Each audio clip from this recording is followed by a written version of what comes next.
భూమా కుటుంబానికి షాక్ ఇచ్చింది నంద్యాల విజయ పాల డైరీ. తీసుకున్న అప్పు చెల్లించలేదని తేల్చింది విజయ పాల డైరీ బోర్డు.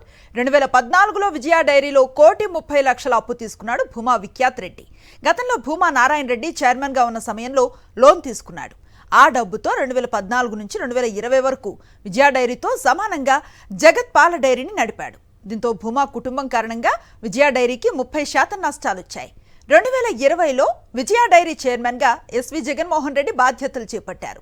అప్పటి నుంచి భూమా ఫ్యామిలీ అక్రమాలను ఒక్కొక్కటిగా బయటపెట్టారు.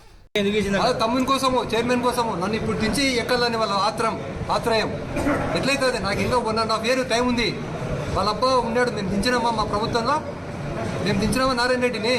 ఆయన టైం అయిపోయినాకనే మేము కంటెక్ట్ చేసిన ముగ్గురు డైరెక్టర్ లాగా అందరు మిగతా డైరెక్టర్లు ఎన్నుకున్నారు. అది పాలసీ. అంతా ఊరికే ఏమి ఉండరు కదా, చట్టాలు ఉన్నాయి, కోర్టులు ఉన్నాయి, అన్నీ ఉన్నాయి. అసలు పాల వ్యాపారం ఉన్నాడు, పాల సొసైటీ ప్రెసిడెంట్గా ఉండకూడదు. ఎంటీవీ ఉండి దాంట్లో 2 పార్ట్నర్స్, ఈమె వర్కింగ్ పార్ట్నర్, వాడు ఆమె మేనేజింగ్ పార్ట్నర్, ఇద్దరు ఉండి ఈడ సొసైటీ ప్రెసిడెంట్ ఎట్లా అంటారు, మళ్ళీ లోన్ తీసుకుంటారు, అది కట్టారు, డిఫాల్ట్ అవుతారు. ఎవరికి కథలు చెప్తున్నారు, ఎవరికి మళ్ళీ మీరు వచ్చి ఏముందని ఇస్తామంటున్నారు, నాకు అర్థం కాలే. చేసింది చాలా.